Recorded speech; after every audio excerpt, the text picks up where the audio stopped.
like the kind of wow, okay. That DMX in the background? My dogs are barking at something. I'm sorry about that. Oh well, let me go ahead and try that again. No, I'm just kidding. Ladies and gentlemen, you are now listening to That's 3 Ref, a wrestling podcast.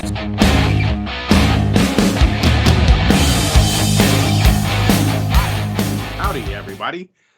This is Jesse Whitedeer, your friendly neighborhood cosplaying goof or something.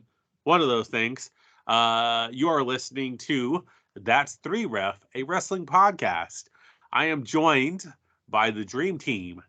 That is the Bagman, Cody Bags. Your favorite local Oklahoma, Ian Cooper, and the immortal fragmented luchador, Chris Lawson, everybody. Round of applause for those guys. Hey, yo. Hey, yo. Hey, yo. Sorry. Got very bro-y there for a second. Cody, let's hear your Ayo. No, I don't even hear that. All right. Well, moving on. This week we are talking Wrestlemania X.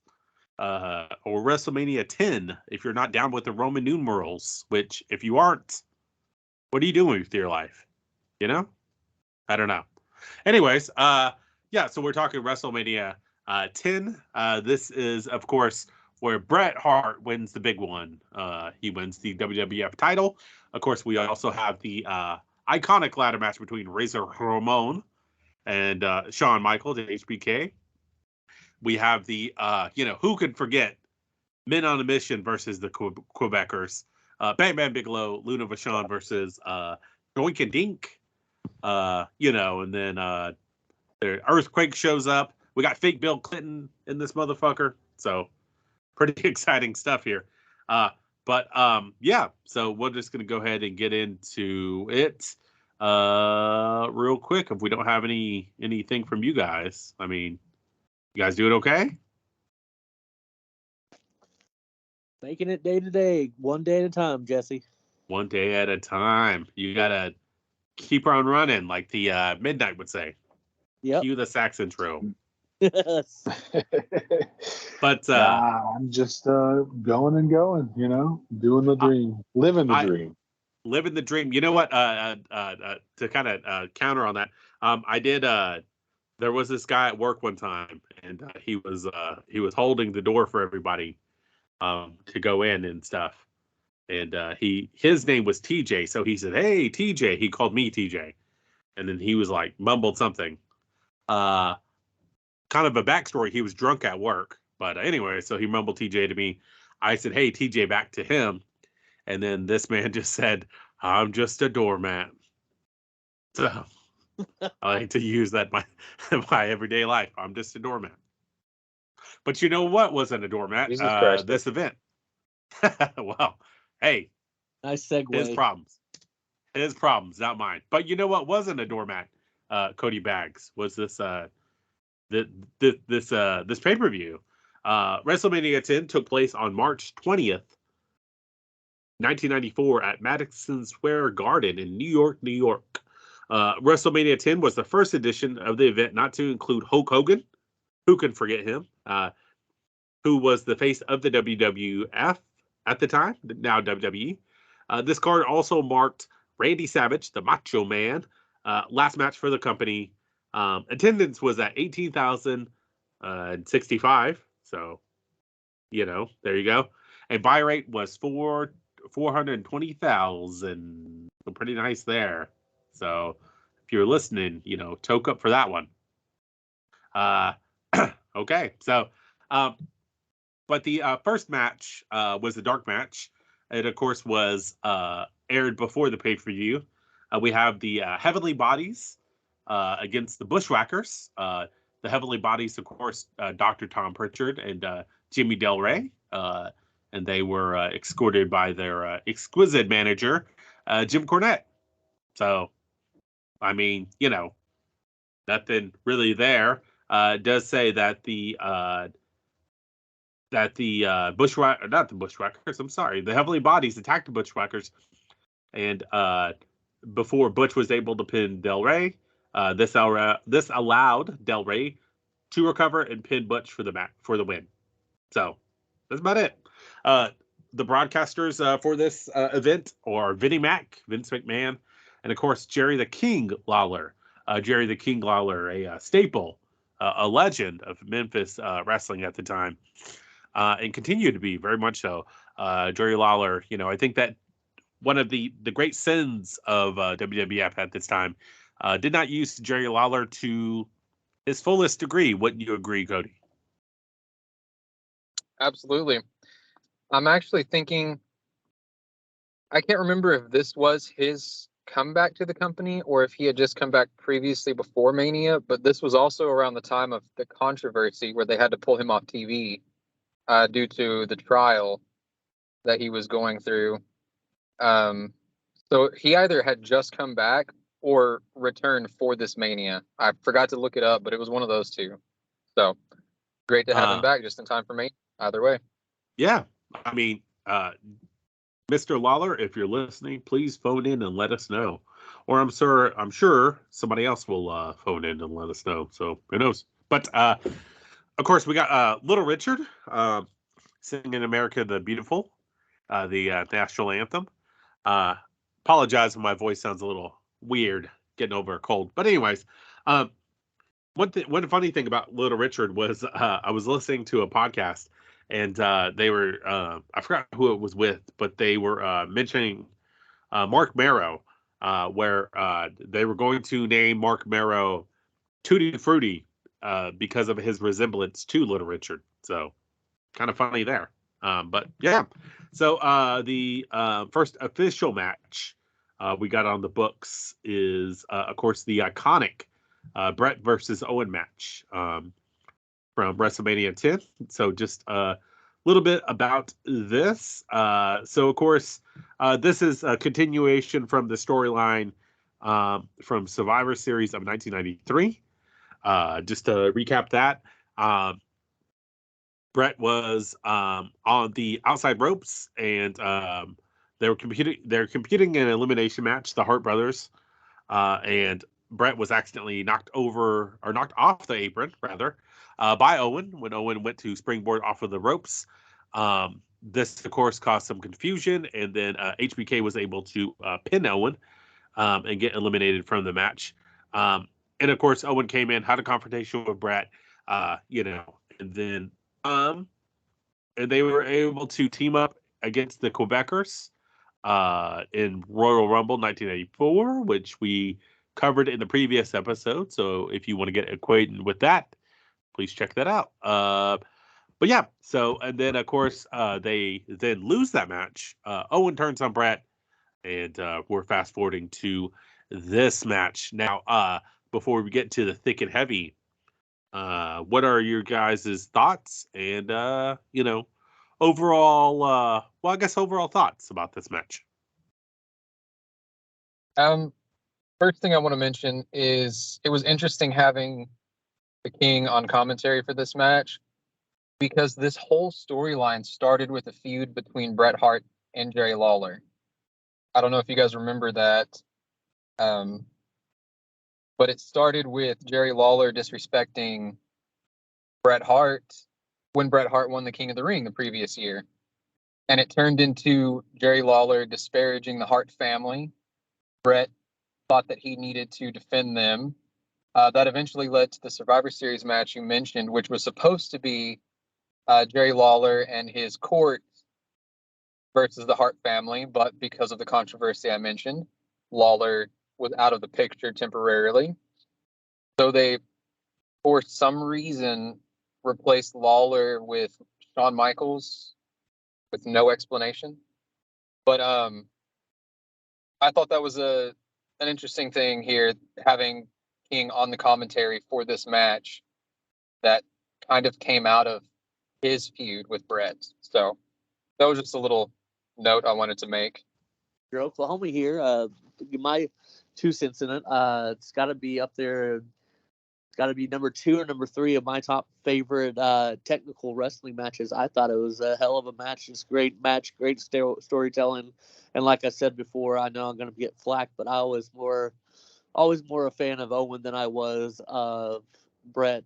And going back and watch that, and just made me how much that, even though, if don't get me wrong, I love the big men fighting, I love the luchadors fighting, and everybody in between. But just watching two brothers at that, who the proud members of the Hart family and one of the best technical wrestlers of the day, and pretty much for me of all time. Great match, great storytelling, and just great, solid technical wrestling. I loved it.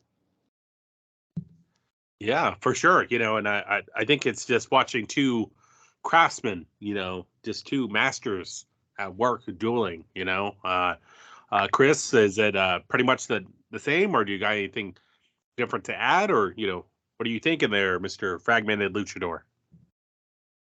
See, for me, I did like how technical it was, for sure. But it also was like the driving force into what basically I would say helped Owen Hart, in his heel run, because from then on he was one of the he was a heel.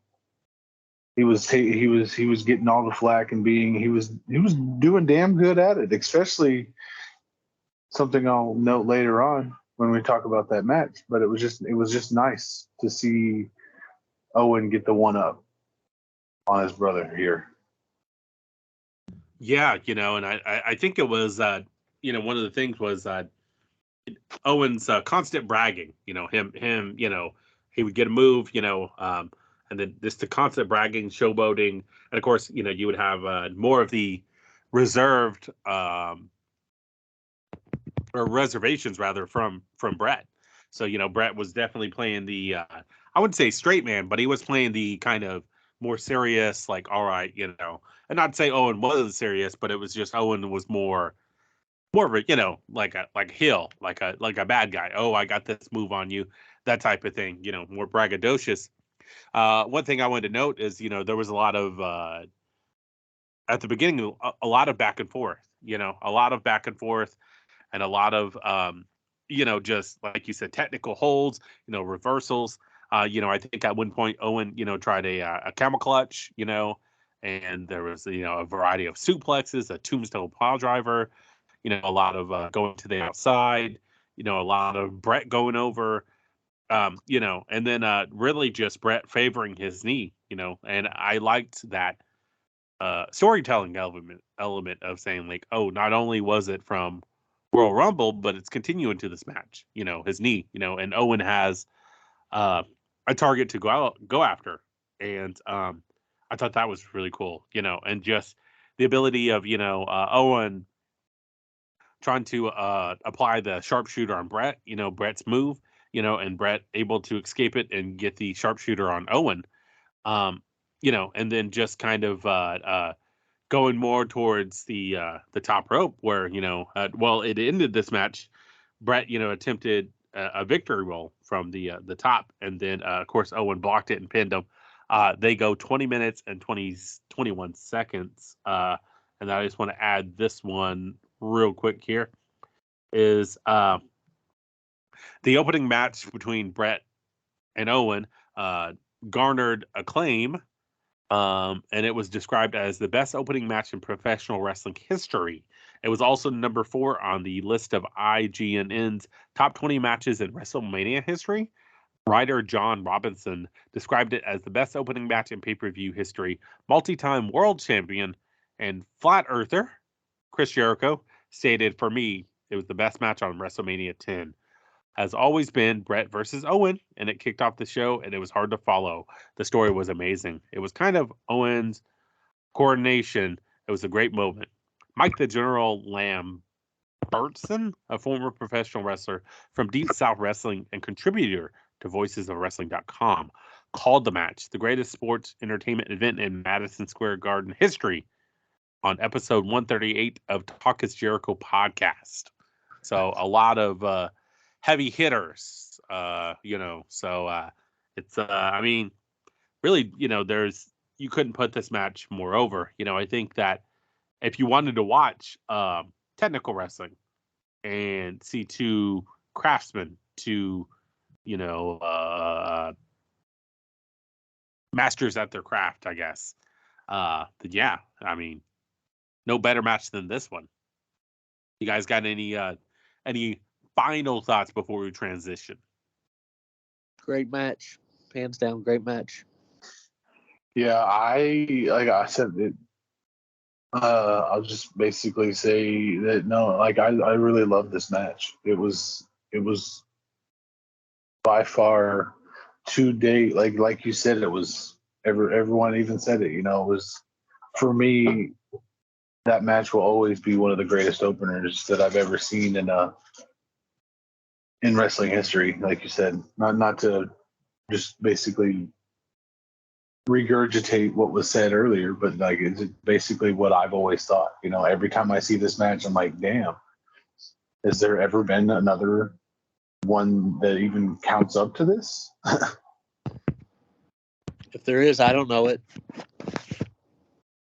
For sure. I mean, Cody. I mean, what do you got? Yeah, I mean, there's nothing new I could say that you guys haven't said already about the match itself, other than what you already referenced. But the psychology behind it, I think, really made it. They had all the right moves, all the right times. All of that was like perfect, but the story behind it, the psychology between the two brothers, and that goes back to what I was saying about Jerry Lawler on commentary. He was a little cheesy for the time, or for our time now, I guess. But the psychology behind it all fit perfectly. And I think that was just as much of a standout to me as the actual action of the match. So other than that, there's nothing I can add. Well, there you go. So, but Bret and Owen would continue their feud throughout 1994 at King of the Ring. Excuse me, their real-life brother-in-law and Bret's former tag team partner, Jim Neidhart, became involved in the angle by helping Owen win the tournament. During the coronation ceremony, Owen announced that he wanted to be referred to as the King of Hearts. At SummerSlam, Bret successfully defended his title against Owen in a steel cage match, but was attacked after the match by Owen and Neidhart, prompting another brother-in-law, Davey Boy Smith, to get involved on Bret's side. At Survivor Series, the storyline saw Owen partially responsible for costing Bret the WWF Championship. Bret faced Bob Backlund in a match with the stipulation that the winner would be declared when a competitor's cornerman threw a towel into the ring to signify a submission. After Owen caused Smith to knock himself unconscious, Owen pretended to feel sympathy for Bret, while Backlund had Bret in the crossface chicken wing. This angle had Owen convince his mother Helen to throw in Bret's towel, enabling Backlund to win the match and the title. After this match, Owen celebrated with Backlund and showed that he was faking concern for his brother. So, what a piece of work there, Mr. Owen. But yeah, so just kind of wanted to get that in while we're transitioning. So, match 2, of course, was, I mean, who could forget Bam Bam Bigelow and Luna Vachon versus Doink and Dink. So, there's that, I guess. Mixed rules match. Of course, this is continuing Bam Bam Bigelow and Doink's feud from the year previous. And of course, we did touch on it in the Royal Rumble match where they, had some beef from there.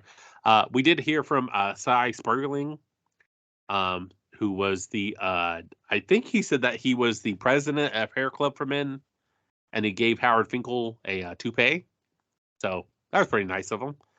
And of course, then we see Doink and Dink come out, and have a mixed rules match.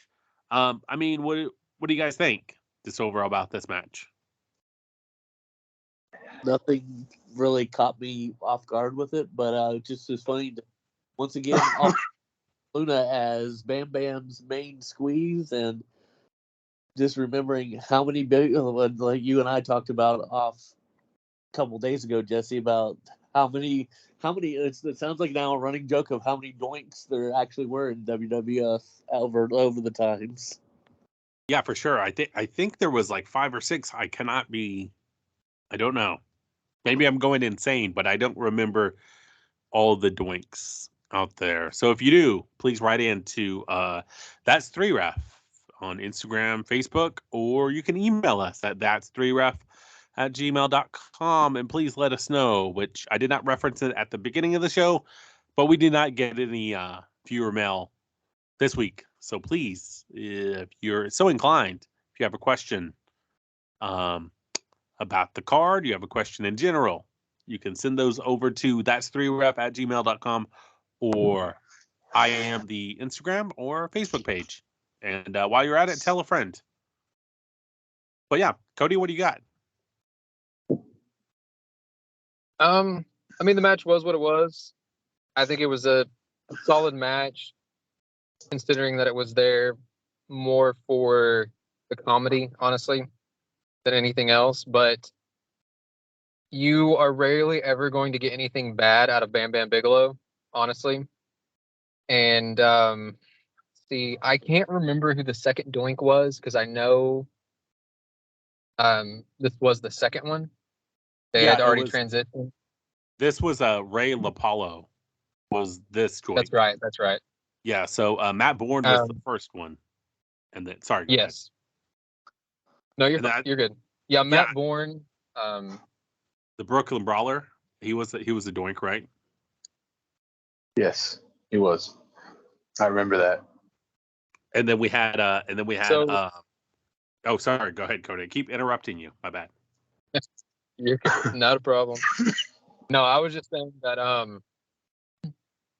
I think Matt Bourne was probably the more solid out of the first two, although they never really had a bad wrestler as Doink at any point, I don't think. But this match was decent. It was as good as you could expect for a match that was there more for comedy than anything else, to kind of bring the crowd back down from the previous match. I will say, though, that I leave this match the way that I leave a lot of segments during this time period, just realizing how underutilized Luna Vachon was. It's a little disheartening, but not unexpected to see the type of like the cartoon style character that she was in the WWF. She did it well, but I think there was a lot more to her than we ever got to see because of what they were trying to do with her. So I will say that although this match was pretty decent and, you know, it was good for what it was there for, I always leave these segments just a little disappointed with the WWF for the way they treated Luna. Yeah, but I mean, that's all I had on that. I got you. No, I was just going to add, I mean, I was going to echo your same sentiments. You know, I think that for sure, you know, we've talked off screen rather, about the underutilization of Bam Bam Bigelow. You know, one of the best big men, you know, of this era. I think in WrestleMania 11 in the year after this is when he had that main event match with Lawrence Taylor, and then, you know, and they had a good match. And that's the thing is, like, you know, around this time period is that Bam Bam could put on a hell of a match, and he could be, you know, a very like formidable main event, you know, roster type of guy. But, you know, in this match particular, you know, he's with Luna Vachon, who, as you said, you know, Cody, underutilized as well. You know, and we did have a women's title match on this card, so kind of interesting that they didn't go that direction. But yeah, I mean, it was okay. This match, it was okay. Doink is, you know, he's not bad. I mean, you know, I would say as far as technique wise, Matt Bourne was probably the best Doink. But, you know, Ray LaPaulo, he did his job, you know. So it was just kind of, it was all right. I did not get the name of the little person wrestler who was Dink. So unfortunately, but they did go 6 minutes and 9 seconds. I mean, it was okay. Chris, you got anything else? I just wanted to say, like, being that this was, he did very much embody the spirit that Matt Bourne had set for the character, and it was, to me, this was a very campy match.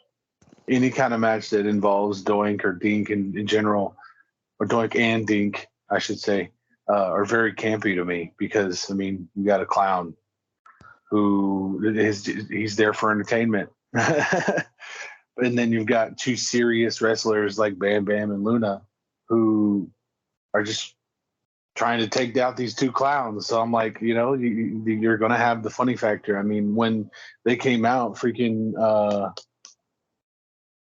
I can't remember who got sprayed. So one of the announcers, it was the guy that was the representative for Hair for Men. He got sprayed with the flower. So, but like, it was just one of them things, like,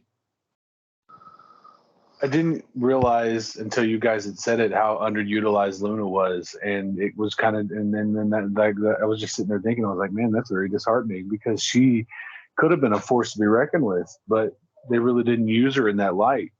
And to be honest, I think she was almost like kind of like the China of the era, the big, very muscular looking woman of the era. So you think they would have done more with her, but they didn't.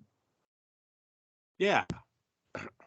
I mean, absolutely. I mean, I think that, yeah, I mean, you really, nailed it there. Well, you said that, she was the China, the big muscular, woman and of this era, and of course, just, it's nothing really of note from this match other than that Bam Bam and Luna are both, great.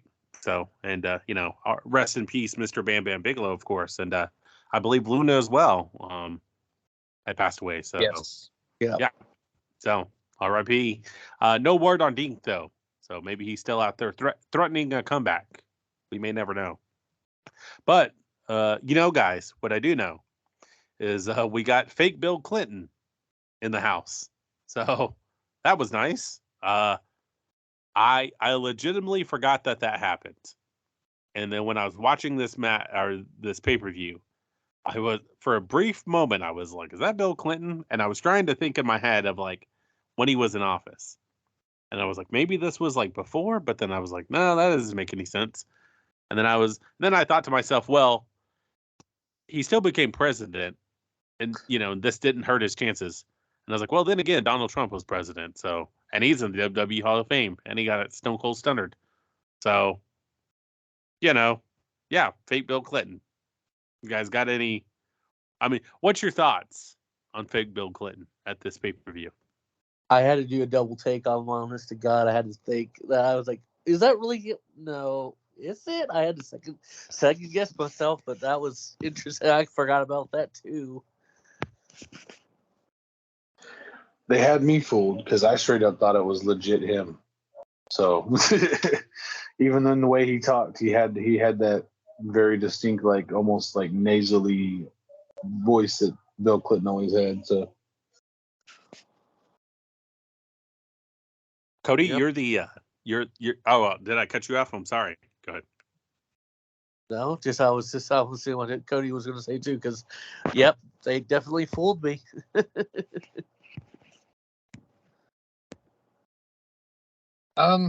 I can't say that they fooled me on this one. I actually did not remember him being at this Mania though, so that was a little bit of a surprise when I saw him.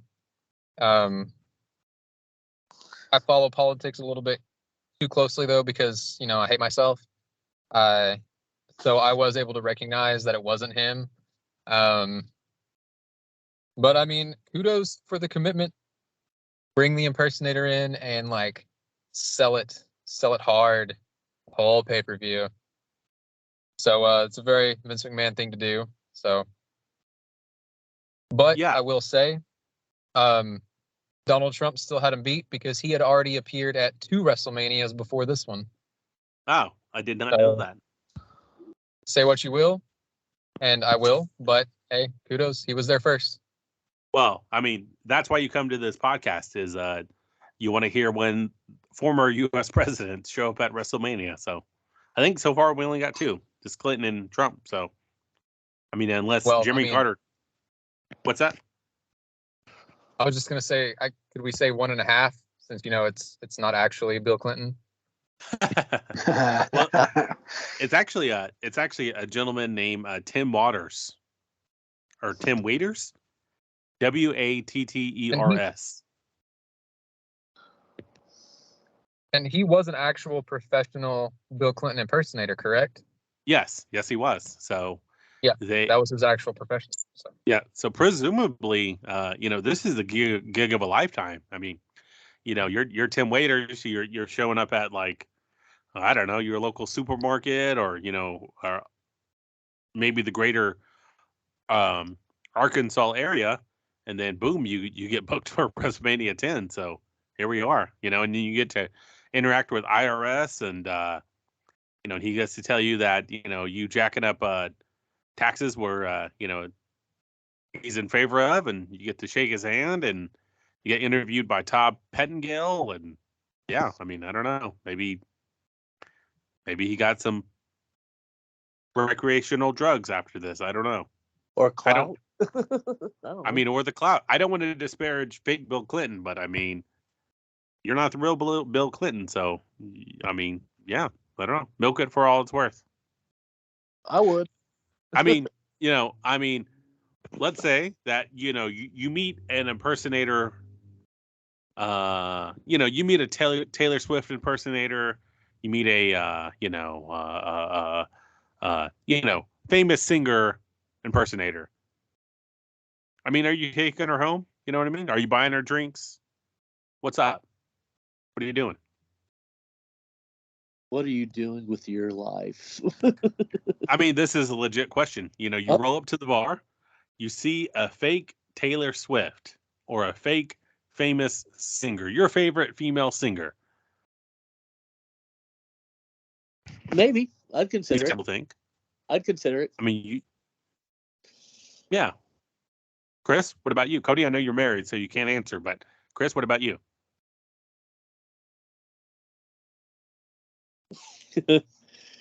Chris got quiet. Well, silence. You see, sorry. Well, you see, if I was to ever go into a bar and there was somebody that looked like Demi Lovato, I'd probably shoot my shot.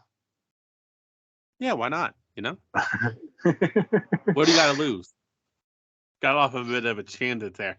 But you know what I do know, guys, and what is a beauty of a match is the Macho Man and Crush in the Falls Count Anywhere match coming up. So, just kind of building on this as I switch my notes. Did someone say something? Go ahead. No, sorry. That was a very interesting match, to say the least, because of how, if you're in favor of nowadays products, Falls Count Anywhere's rules are so much different. Yeah, so and just a kind of preference for the audience out there. So in this Falls Count Anywhere match, you could pin your opponent, and then they have 60 seconds to actually get into the ring before they're counted out. So we had that twice, one on each of the gentlemen, one for Crush and one for Macho Man, where they pinned each other, and then they both got in respectively at the last minute. But yeah, so and of course, as I mentioned earlier, this was the last match in WWF for the Macho Man, unfortunately. But yeah, so this is just kind of a continuation of their feud. I thought this match was good. Of course, the Macho Man is always good, and Crush, is a good big man as well. Crush was, of course, escorted. I don't know what executed means. Escorted by Mr. Fuji. So of course, you're going to use the sand in the eyes and attack him with the Japanese flag and all that, accoutrement. But yeah, I mean, this match was okay. You seen them kind of go backstage, and of course the match ends with Macho Man tying up Crush's legs, and then and then pulling on a levy in the back and suspending him in the air, and then that way he couldn't get out of it, and then rolls back into the ring. I mean, it was good. It was a good kind of mid card match. I mean, I'm interested to hear what you guys think about this match, and kind of what are your thoughts on this being Macho Man's last WWF match? Me personally, I didn't remember that was Macho Man's last match, and always been a big, huge fan of Macho Man. So anything with Randy Savage, you best believe I'll want to watch it. And I didn't remember this match, but like I said, some of these old WrestleManias, it's been forever and a day when I watched it. But Savage just is as big a fan as I was of him, and just realizing how big a name he was and how big a crowd response. No better than Savage, in my opinion. I thought it was a very good mid card match for what it was, and a different concept that threw me off in the first, the concept of, you can pin anywhere, but you have to get back in the ring, and once you're back in the ring, then you have the other person has the 60 seconds to get back into the ring. So it was rather nice to actually be able to have that concept that was not really utilized now. Like now you pin them and that's it. It doesn't elongate the match at all. Other than, you may get to see them fighting the backstage or in the crowd or whatever, but I don't know. It was a different kind of concept, and I liked it. And especially when Randy Savage took him back to that little backstage area, and then he roped him up. I was like, yes, that's how you're going to stop Crush from coming back, because otherwise that man was I can't remember the name of the character, but Tropic Thunder, that man was a unit. Yep. Unit indeed. Cody, what do you got?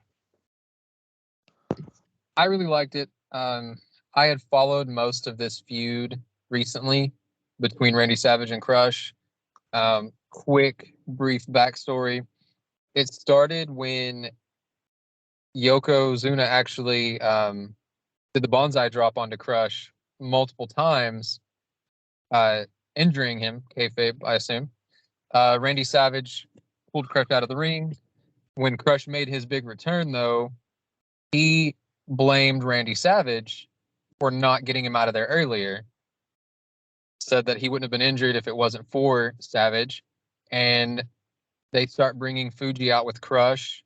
The idea that Fuji is brainwashing or converting him. Randy Savage is the friend that tries to make him see the truth, that they're trying to use him, etc. So I watched this build up. I really liked it.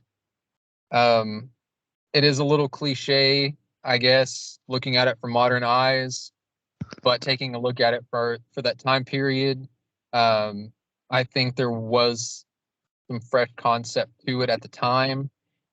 So I was actually really invested in this, and I did skip ahead, jumping ahead to this Mania, so I didn't get to see everything that led up to it. But from what I had seen, I was really enjoying the story going in. So I was invested already. I was thrown off by the stipulation. I had forgotten that the stipulation was a little bit different here. Once I remembered, though, I was able to get into it.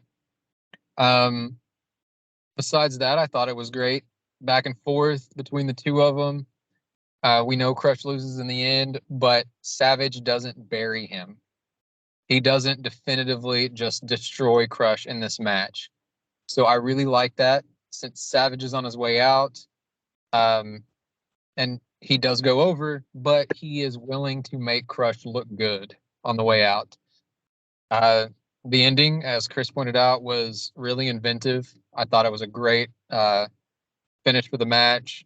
something we hadn't seen. So overall, I enjoyed it. It wasn't main event level, obviously, but for what it was, for its placement in Mania, and for the story going into it, I thought they did a great job. So that's about all I can say about it. Yeah, for sure. I think that you guys pretty much nailed it. It was a good mid-card match. And it was one of those things of like Cody had mentioned, is that you didn't see Macho, just completely kick, crushes, ass, and then not knock him down, and then pin him, and then get, then Crush not make it in the ring. It was kind of in Venom. So it was like, okay, well, that makes sense. You're suspending his legs in a pulley. He physically cannot get out. He's struggling. He's trying to get out. Macho Man makes the save. And then I think like Macho Man shows up in a another part of the building to like presumably party. I forgot what he says, but they're kind of interviewing him, and he grabs the mic and he says something, and then he this crowd dives or goes and hangs out with some other people. So that was kind of interesting. So and of course after this, Macho Man would show up in WCW. So and have his long tenured run over there in the WCW. So, but yeah, rest in peace, Macho Man. Rest in peace, Macho Man's WWF career. Yeah, can't really go wrong. And this has nothing to do with this match or this card, but I'm begging everyone out there to check out the Macho Man mind-boggling promo. It's just Macho Man screaming at the top of his lungs saying, "It's mind-boggling to you." Yeah. You don't even understand the Macho Man. So, pretty exciting stuff there. But yeah, so what's kind of mid, not really exciting, was this women's match with Alundra Blaze and Kai. And of course, Alundra Blaze defended her WWF Women's Championship against Leilani Kai in the next match. Blaze began the match by using a leg sweep and 2 sunset flips. Kai came back with a power slam and a suplex. Blaze gets the win, however, by pinning Kai after performing a German suplex. They go 3 minutes and 20 seconds. It was okay. Can't really say much about. I would say the important thing to bring out of this match is the symbolism behind it, because we are just getting into the big Alundra Blaze push from that time. And if you guys remember, Leilani Kai was in the first WrestleMania. Yeah, I think the King had mentioned that. Yeah. Okay, cool. So we have Leilani Kai from the first WrestleMania putting over Alundra Blaze with the fabulous Moolah in the front row watching. So the match itself, not great, nothing special, but I think there was a lot of symbolism behind it here. This idea of we have a new women's division. Small, but it was something new that they leaned into for a little while. So yeah, I have nothing really to say about the match, but I did notice that. I think there was something there intentionally. Yeah, I agree. Nothing to scream about, to hold your breath about, but yeah, German suplex with a arch with a hook to get that. But yeah, I was just like, I honestly didn't remember Leilani at all. I remember Alundra Blaze, but I honestly didn't. Didn't they say wasn't this the? I just really didn't remember. To be honest, the women's division didn't pique my interest or anything until I started really watching wrestling until I got older. So I really didn't remember this match either. Yeah, I don't know. But I do like the symbolism, like Cody had brought up. But the match itself was okay. Yeah. Alundra Blaze really just one of the unsung heroes of that beginning of that women's division. So it'd be really interesting if you just transported her to this version of the women's division, present day, either AEW or WWE. Yeah. Yeah, that'd be interesting to say that. If the whole "thank you Trish," if you're keeping up with the WWE storyline for saying "thank you Trish," it should be "thank you Alundra." To be honestly. Yeah, I mean, honestly, yeah, for sure. And I just wanted to note before this match, that's when we have Todd Pettengill interviewing fake Bill Clinton. IRS shows up, puts Clinton over. And then we see a Fan Fest promo, and then of course, like I mentioned, Macho Man at the Paramount. So pretty exciting stuff. I just wanted to get that in before we transition. In this next match, we have Men on a Mission with Big Mo, Babel, and of course, everyone's favorite Oscar rapping his way in. And they're going to challenge the Quebecers for the WWF Tag Team Championship. So, and of course, excuse me, sorry. So, yeah, I mean, this match was okay. I will note that Mabel moves exceptionally well for a big man. That's one thing that I appreciate. A lot of flip kicks and a lot of just, and I think at one point he reverses a double suplex and is able and really shows off his power, but shows off his speed. I can't get over how Mabel looks in this like clown costume, because when I see him, all I see is Viscera from the Ministry of Darkness. Like there's no he doesn't, other than his attire, his ring gear, he doesn't change his appearance whatsoever. And I both think two things. I think that's both great, but I also think that that's detrimental, but it's also hilarious. So I couldn't make up my mind of which direction I was going there, but I thought it was pretty cool. Yeah, so Men on a Mission, of course, end up upsetting the Quebecers. Well, not really upsetting, because the Quebecers lost by countout, so they didn't technically lose the titles, but they did lose the match. But then the Men on a Mission were holding the titles in the ring, so that's what I was kind of confused about. Yeah, so just kind of reading my notes here, it says the Men on a Mission won the match by countout, but they did not win the belts. So, of course, the Quebecers, Jacques and Pierre, got their belts back.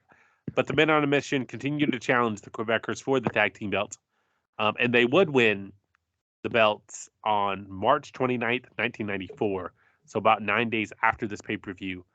It is said to be an unplanned title change, however, as Mabel accidentally, going to do that again, fell on Pierre to get the pinfall.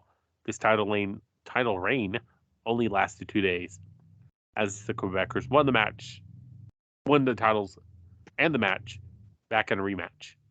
So say that 3 times twice. But yeah, I mean, what are your, of course, Cody had to dip out, so we'll send our blessings to Dad over there. Cody, the dad, had to take care of his kids. So, if you're listening, raise your glasses to Cody being a good dad. So good guy all around. But Ian and Chris, what are your 2 thoughts on this tag team match? I was confused by the ending. That's the biggest thing I took from it. But yeah, Men on a Mission. How over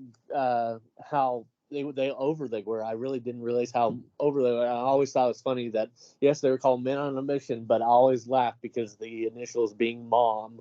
But yeah, I was like I said, they said the count out, and then Johnny Polo getting upset. But I was just like, okay, they won by count out. Why did they have the belts? What did I look down because I was watching that match while I was texting somebody, and then I said, I didn't think titles could change hands on a count out. Did I miss something? And I was just confused by looking at Men on the Mission holding belts. Mike, did I miss something here? But it was pretty fun to watch that, and then like you said, pointed out, Jesse, having Viscera, or excuse me, Midian, or sorry, man, I can't even talk today. Mabel, being like how impressive he actually was, and I wish he would have just kept that mentality of, hey, I'm a big guy, but I can still do these things that most big guys my size can't do. Maybe we would still have him this day, but I don't know. I can't predict the future because he went from Mabel to Viscera to Big Daddy V, and then that was the last we had of him. So R.I.P. Viscera, Mabel, Big Daddy V.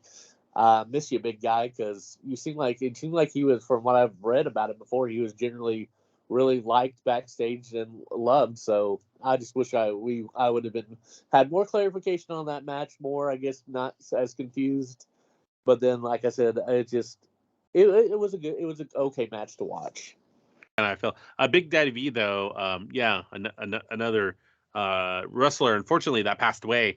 The more and more we're getting into this, the more and more I'm thinking like, there's a lot of dead people in this card. This card, yeah, a lot of people that have passed away. And of course, who could forget? While Men in a Mission are making their entrances, we cut to Rhonda Shears, who was the host of Up All Night. So, there's that, I guess. And Rhonda Shear shows up. Shawn Michaels shows up to put that thing on her, as the kids would say, to riz her up, to spit game, to pitch woo. And, of course, he gets upstaged by Burt Reynolds. And then we cut back to the Quebecers, and Vince calls them the Mounties. Yeah. They're heel tag team. And then he's like, oh, yeah, that's right. But they're the Quebecers. But aren't you the guy that does creative, though, Vince? You can't even remember your own guys. This is kind of funny there. But before we get out of this tag team match, Chris, what are your thoughts on this? Do you agree, disagree? What's up? I mean, I pretty well agree. It was an okay match, but like you got to see it. It was a tag team match, and you had two tag teams that literally were very. They had nice chemistry together. Be it Mabel or Mo or Jacques and Pierre, they displayed a lot of good tag team like maneuverability and qualities about it. A lot of very good ring psychology as well in this match I saw, but I wish I would have saw more from it. But it just like I said, it just kind of threw me off. I guess the ref was like the count out, and the ref was like, "Oh, give me those belts," blah, and then just threw them on the guys. It's like it's not how that works. Hello, they got counted out, therefore they don't have the belts. Why are you giving them the belts? They didn't win those. But it was very like you guys said, it was for Viscera being, I mean, hell, he was bigger than even Quake and Bam Bam Bigelow, and he was sitting there doing moves that nowadays would be unheard of. The only big man these days that moves like that is Keith Lee, and that's about it. Yeah, for sure. I mean, it was it was what it was. So it wasn't. I do gotta say, whoop! There it is. Oh, wow! Everyone boo this man. Boo! No. Hey! I actually love that that kind of thing they did back when they're entrance. So I did too. That was the thing. Was I was kind of going in. When I was watching this, was the presentation, because you got Oscar rapping. You got the presentation. The people were into it. Men on a Mission was over, and it was cool to see. And then, so it's cool to see things like that organically. The pushes, the pops. How the crowd responds. And a lot of people were into it. So, and other than the ending being kind of messed up, I mean, it was okay. So and they do go 7 minutes and 41 seconds. Just want to add that in there. But yeah, I mean, but kind of, not kind of, I keep saying that, transitioning here, full transition. We're treated with the first WWF title match. And of course, for those of you at home, since Bret Hart and Lex Luger both went over the ropes, they both won a shot at Yokozuna at WrestleMania 10. So Lex Luger was up first, and he gets to wrestle Yokozuna in this next match. And they go 14 minutes and 40 seconds. Special guest referee is Mr. Perfect, who's wearing just a resplendent all over referee suit.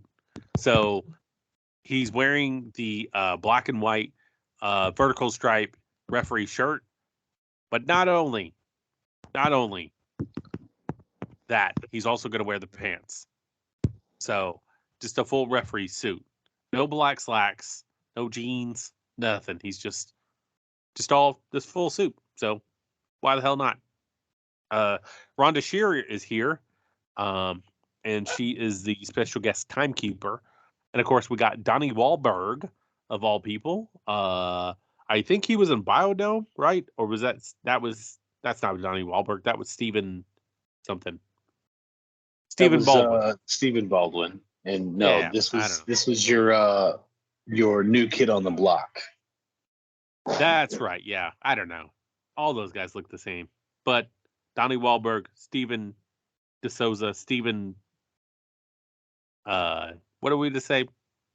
Whatever. Whoever he is to you, Donnie Wahlberg was here.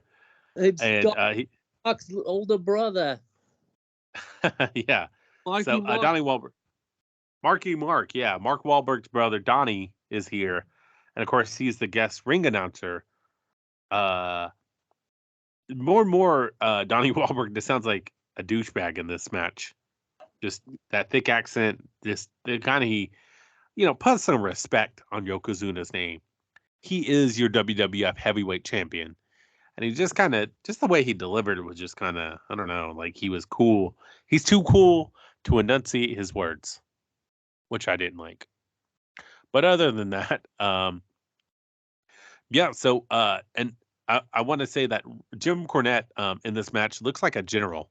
It just looks like he's the general of a small army or something. I mean, it was just, and of course Yokozuna always looks good. Big dude comes into the ring, escorted by Jim Cornette and Mr. Fuji. And Lex Luger, I want to say, has a badass intro where you just see his music hit, you see the smoke, and then the doors to the WrestleMania X doors just pop open, and there he is, and no two ways about it. Lex Luger's here to do some business. So pretty cool stuff there. And of course they start out with a brawl. Lex Luger. I like Lex Luger trying to knock down Yokozuna in this match at first, and showing the resiliency in Yokozuna, where he stayed on his feet, and then he finally got knocked down. But yeah, I mean, and then a lot of back and forth. I mean, really just making both guys look good to begin with. You would see Lex Luger start something, build some momentum, and then boom, get shut down by Yokozuna. And and they had to slow things down, of course, because you don't want either guy to blow up, or in non-wrestling talk, either guy to get super tired. You had a lot of Yokozuna working that, like, I guess it was like a pressure hold on Lex Luger's shoulder, kind of wearing him down. And then it was just a lot of that. Like they would they would start fast, boom, boom, boom, and then slow it down with the hand hold to the I guess it was like to his what is that, to his like shoulder area, or kind of had a like a kung fu grip on him. And of course we get Jim Cornette in here trying to interviewing Mr. Fuji. They both get boom, boom, boom, they both get knocked down by Lex, and then of course going into the match, Lex Luger tries to pin Yoko, gets into it with Mr. Perfect. And as a result of that, as of, Lex Luger feeling like he's, Mr. Perfect isn't calling it fair, gets into it, Mr. Perfect. Mr. Perfect disqualifies Lex Luger, the SOB. And rest in peace, Lex Luger. Or not Lex Luger. Rest in peace, Mr. Perfect. Another guy who had passed away, that was featured on this card. But yeah, calls it down the line. It's a DQ win for Yokozuna. A lot of chants of bullshit fill the air, which, I think you got to think if you're a live participant in that crowd, you got Lex Luger, you think he's going to win. It looks like he's going to win. He has Yokozuna laid out, and then, and then it's a DQ match. So it's nice to know even back in 1994, people thought this type of stuff was bogus. But yeah, so, and then of course that was supposed to set up the feud between Mr. Perfect and Lex Luger. They were supposed to wrestle a series of matches. Of course, that never came to fruition. But yeah, so we're just kind of left with this match. For me, it was okay. It was a good match to accent both guys' styles. Lex Luger, not the best technical wrestler. Yokozuna, not the best technical wrestler. Yokozuna, more of a monster heel. But I mean, it was good. I enjoyed it for what it was. But yeah, I mean, I thought it was cool seeing Yokozuna kind of manhandle Lex Luger around, and not really making Lex Luger look weak, but not making him look like he's overpowered. So, I mean, yeah. What do you guys think? I have to agree with everything you said. Just, yeah, I completely forgot about Mr. Perfect being involved in that match, to be honest with you. But out of all things, yeah. And like I said, going back to Donnie Wahlberg there, just even like, I guess with putting, like you said, put the respect on Yoko's name. Not only that, when he told when Lex Luger, he goes from Tampa or wherever it was, Georgia, but instead of saying Georgia, he goes GA. I'm like, okay, why did you say GA? Do you not know that Donnie? Do you not know that GA is Georgia or what? But no, like you said, wonderful match all around. I just guess at the time I guess they weren't really ready to pull the trigger on Luger yet. That's some research I guess I'll have to do, or we'll have to probably maybe ask Cody or something. But I guess they just weren't ready to have Luger. But I met him at a con a couple months ago, and I just told him, still, thank you, Luger, for my childhood. And he said, thank you for being a fan. And he just brought up, I guess he gets real happy when people still approach him and tell him, hey, you made my childhood pretty good childhood. So thank you, Mr. Luger, for once again, if you're listening, or if you're not, or somebody tells you about it. It was good to see you at the pop concert, as well as good to watch another one of your good matches of your illustrious WWF career. That's all I have to say about it. For me, this match was pretty straightforward. I mean, you had the build up, and then you had the times where they would kind of bring it down. They really had the crowd kind of up and down, and it was nice to actually like be able to feel that momentum, and then that whatnot going on with this match, because you had two great wrestlers who were able to do just about whatever it is to appease the crowd itself. But this match was, I don't know, it was nice to see Mr. Perfect, because he was always one of my favorites. And when he announced him as the special guest referee, I was like, oh, who is it? And then he said who it was. I was like, oh, yes, freaking Kurt Hennig is probably by far, like I said, rest in peace. He always has been one of my favorites. And he's another one like Scott Hall, who kind of, well, always the bridesmaid, never the bride. Kind of two guys that were very much awesome in the mid-card division that could have had very well the biggest push ever, but they never actually got to pull that trigger. They were always either Intercontinental Champion or something along the lines of like that mid-card title range. So it was like seeing my favorites like that. It was always nice. But as far as this match goes, like I said, it was very straightforward. It was very nice. And then the little the debacle where Fuji and Cornette got pulled into the ring, and then the whole thing where Kurt Hennig was, or Mr. Perfect, I should say, was focusing more on them, trying to basically like tie into where the factor of he just says, you know what, you're disqualified. and then that's where the match ends. But it's like I said, it was just it was very nice a way for them to segue into nice way to segue. Funny. Anyways, it was a nice way of them to transition into a feud with Lex and Kurt.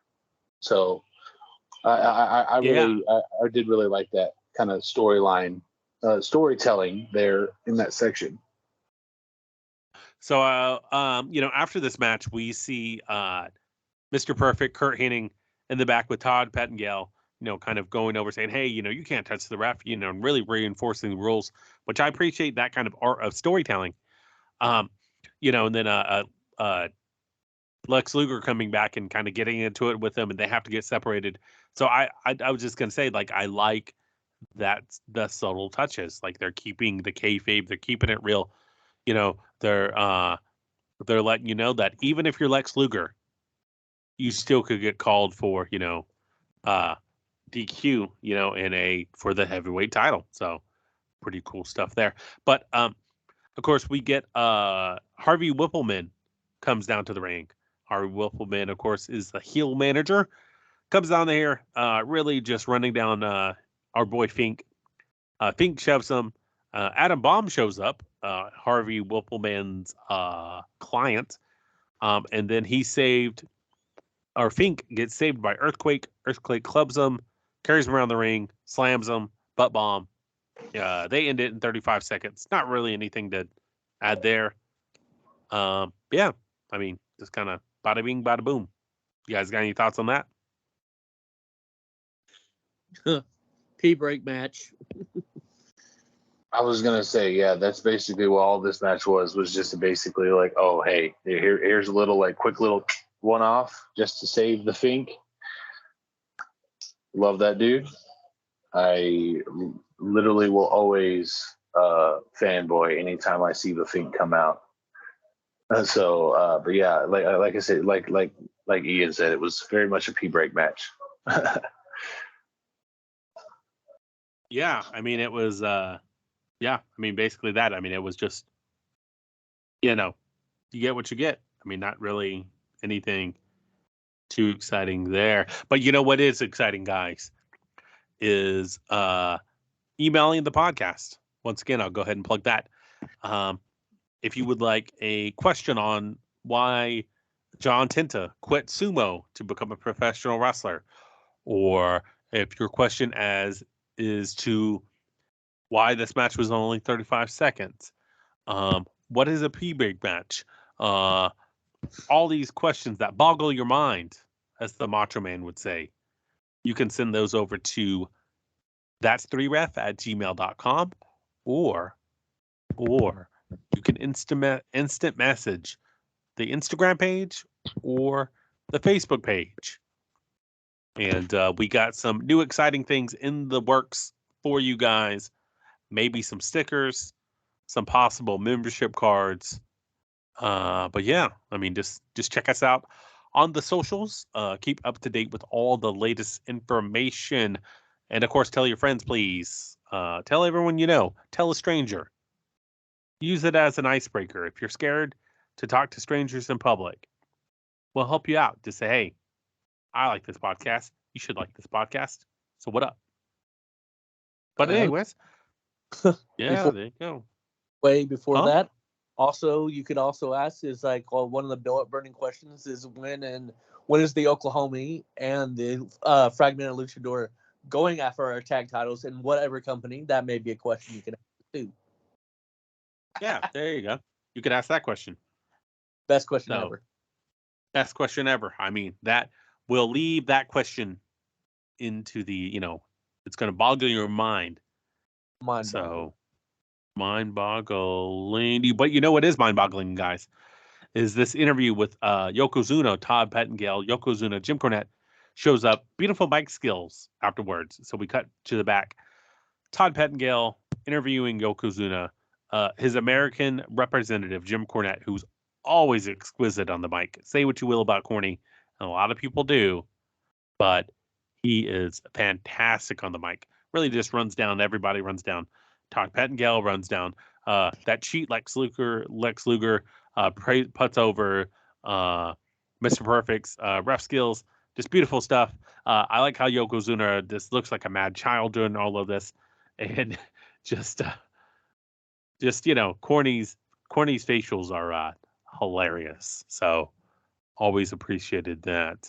And one thing that I know Chris, our dear fragmented luchador appreciates is this ladder match between Razor and Shawn Michaels, Razor Ramon and Shawn Michaels for the IC titles. So the two IC titles, Shawn's fake IC title and Razor's real IC title. And of course, this is picking up steam from their encounter at Royal Rumble, where Shawn Michaels tried to cost Razor Ramon the match with IRS.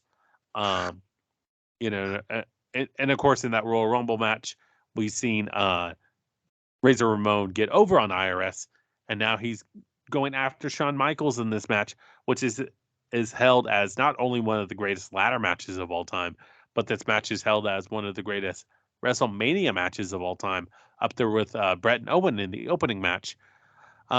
So I will go ahead and pass the ball over to Chris and let him kind of hold the reins for this. Chris, what you got?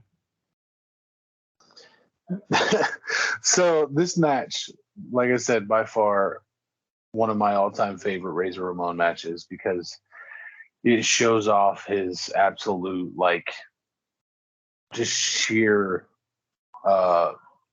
way of how he thought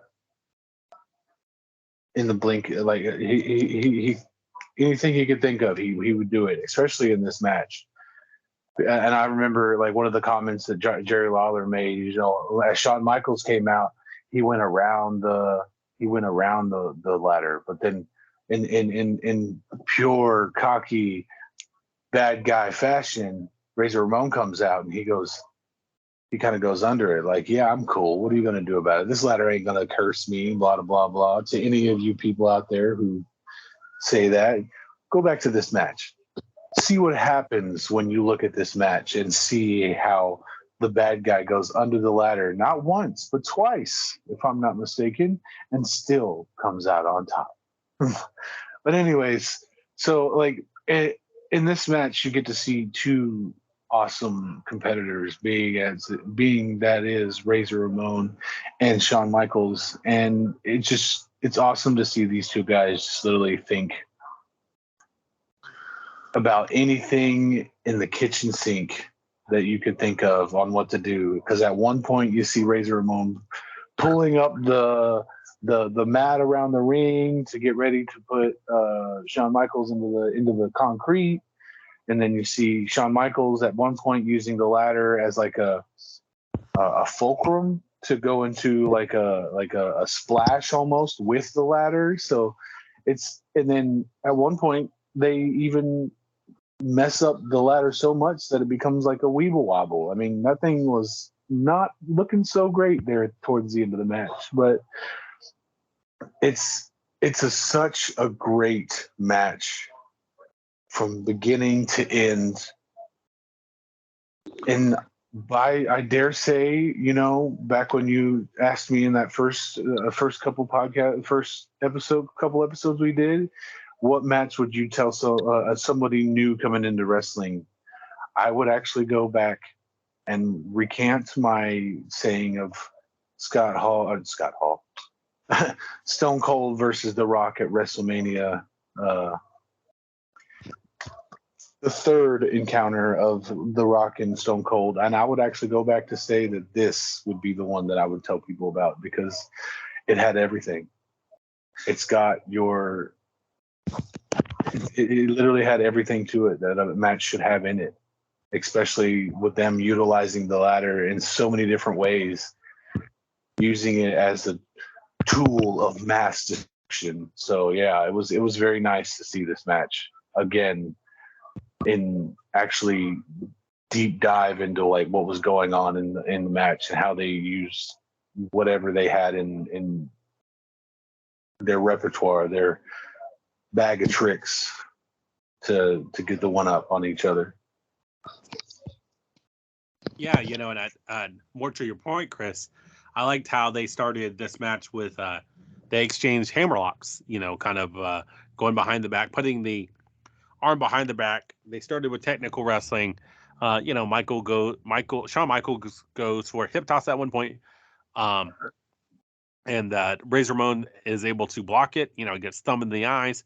And then you see Razor hit Shawn Michaels with a choke slam, and just a lot of back and forth, a lot of to the outside. We get a neck breaker. We get, Razor just coming back and hitting Shawn with, some solid like boxing, kind of street fighting style, and a lot of use with the ladders, with the one ladder, and like you said, is the ladder eventually was damaged at one point. So, but just, and you see Michaels jumping over the ladder, for a splash, jumping off of the ladder, using the ladder to smash Razor, just a lot of like stuff that later ladder matches would borrow from, so this was the blueprint of that, which I thought was great.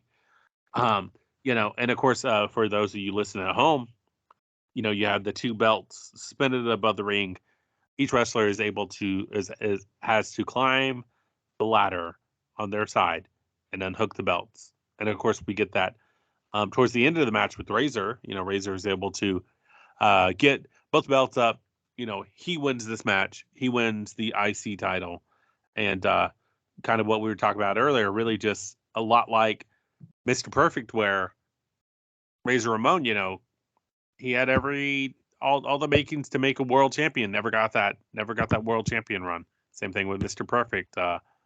Before we transition, I mean, what do you got there, Ian? Great match. One of the best ladder matches.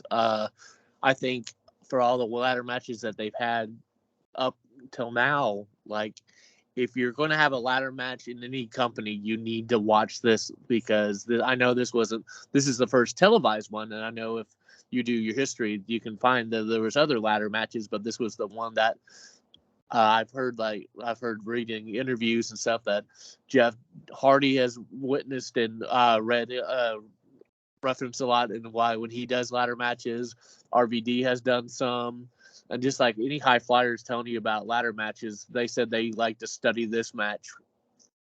And so I agree with that. It being like I wanted to be a pro wrestler back in the day, and I wanted to be not necessarily a high flyer or a technical wrestler, but I know I always I was ever told that, hey, if you're gonna do a ladder match, I know for sure I was gonna have to study this match. I mean, yeah, for sure. It was, like I said, just really the blueprint to all ladder matches afterwards. So some exciting stuff there. But this kind of transitioning, the next match was supposed to be a 10-man tag match, and it was supposed to be with IRS, the Head Shrinkers, Rick Martel, and Jeff Jarrett. And of course, on the broadcast, the reason we didn't get this match was they couldn't decide who was the actual leader of that between IRS, the Head Shrinkers, Rick Martel, and Jeff Jarrett. And they're kind of arguing back and forth. The real reason was time constraints. I know that a lot of guys in this match were mad at Shawn and Razor because Shawn and Razor in the previous ladder match were told several times, hey, bring it home in Wrestling Talks means in the match. They didn't end the match. They kept going. They kept doing spots, and there was a time constraint.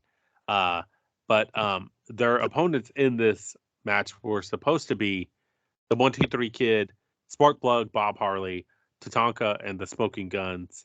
And of course, Bob Holly was the one in his that stated in his 2013 autobiography, The Hardcore Truth, that the timekeeper repeatedly told Razor and Shawn, hey, you got to end this match. They didn't. So he held a grudge, unfortunately. So, but yeah, so nothing other than that. But we are treated to another fake Clinton sighting. We got the $1 million man here. Tells fake Clinton that everyone's got a price. So $1 million man, probably trying to set up. He predicted in the future that he would get brought up on fraud charges. So here he is trying to convince a former president, hey, Whenever I get in the jam, help me out. I'm trying to help you out right now. Or maybe that wasn't it. I don't know. $1 million man being the $1 million man. $1 million man's got $1 million man. He's going to defraud people out of welfare checks, and he's going to try to bribe the president. So, yeah. But you know what? We're not deprived of, everybody. Is this gem of a match between the final match of the evening, the main event between Bret the Hitman Hart and Yokozuna. So, of course, this is the second match for both guys. Bret, of course, was beat by his brother Owen in the beginning match, and Yokozuna won by DQ in his match with Lex Luger. So some exciting stuff here. Of course, we get a Bret Hart and Yokozuna video package. So I thought that was great, just to kind of catch you up on everything that led up to this match. And it's announced that Burt Reynolds is the guest announcer, and I guess it was Kelly from Melrose Place is the guest timekeeper. So Burt Reynolds, guest announcer. Kelly from Melrose Place is the guest timekeeper. And, of course, your guest referee is Roddy Piper. So exciting stuff there. Roddy Piper, of course, is going to come out in a badass No Fear shirt with the Tasmanian Devil in the back. So exciting stuff there. Yokozuna making his way down to the ring. Here comes Bret Hart. Bret Hart gets in the ring. They start up brawling. A lot of big man offense from Yoko. And yeah, I mean, just, a lot of technical stuff from Bret and a lot of big man heel tactics from Yoko. A lot of false finishes, a lot of, back and forth. So, and of course we get a bulldog at one point from the top. A lot of false finishes. A lot of Bret really having to resort to like brawling tactics, hammer fists, elbows, things like that. But I guess Yoko goes for the bonsai drop, falls over from exhaustion, and Bret's able to get the 1, 2, 3. We got Luger come to the ring, shakes Bret's hand. All the good guy wrestlers come out to the ring. They congratulate Bret. Owen, always the hater, comes out and just looks disheveled, looks very upset. And this, of course, is your main event of the evening. Exciting win for Bret. And this kind of shows that the WWE was able to, or really invested in Bret Hart. Of course, they go 10 minutes and 38 seconds. What are your thoughts over this match in general, and what are your thoughts on Bret Hart as your WWF champion? It's Bret's time. It was simple. That's how I'll look at it. For me, it was a good classic heel bad guy versus face.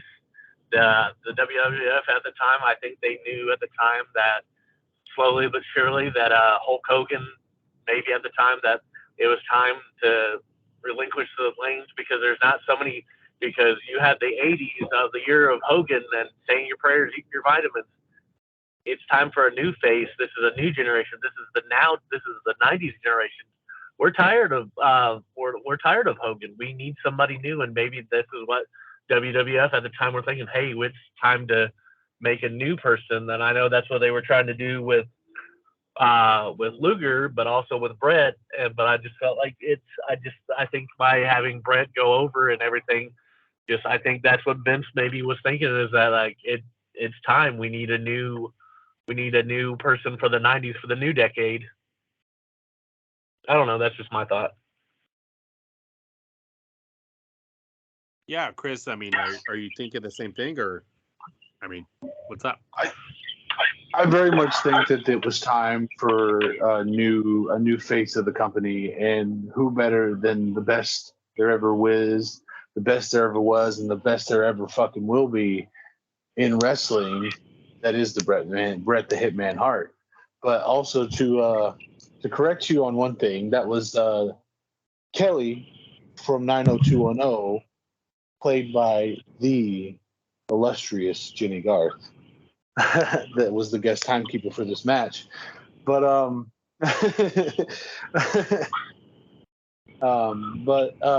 it was a very David and Goliath match. Is kind of what I got from this, because you had the smaller guy that was Bret Hart going up against the monstrosity that is Yokozuna. And at the very many times you were thinking, oh, there's no way that Bret Hart is going to win this match. There's no way that Bret Hart is going to win this match. And then all of a sudden, Yokozuna goes up for the bonsai drop, and then I guess hits his head or does something, and he falls down, and it gets to the point where he just kind of just is like, hey. And then even when you see Bret Hart pin him, he kind of gets up real quick. He's like, what just happened? What happened? That wasn't supposed to happen. I'm supposed to win. Blah, blah, blah. And then, it's just kind of nice, just to see, like I said, this new era into wrestling, this new decade, what would become the 90s era of wrestling. Yeah, Agreed. sure, yeah, and kind of going into the Attitude Era, really. So this was the excuse me, the transition between a couple of years before the Attitude Era, where you have Bret as your guy, and of course the kind of fallout with WWE there, but yeah, so you had Hogan, now you have Bret. So, I mean, that was it. So I mean, exciting stuff there. Exciting card overall. I really, and nice watch. It was cool to see to see some of the more gimmicky stuff, but it was also great to see Bret Hart win it all for one. His classic match with Owen, great stuff from Bam Bam and Luna, Randy Savage and Crush, the tag match, Alondra Blaze, Yoko and Luger, even Earthquake and Adam Bomb was what it was. And then, of course, Razor and Shawn Michaels. So, just really just exciting stuff. Great stuff there. I mean, not much to say. Yeah, good stuff for the early 90s. Yeah. Yeah. So, yeah, for sure. But, so, of course, we will be continuing with SummerSlam 1994 in the next episode. So we will watch that, and you guys should watch it too, so you can follow us on here. Yeah. So SummerSlam 1994.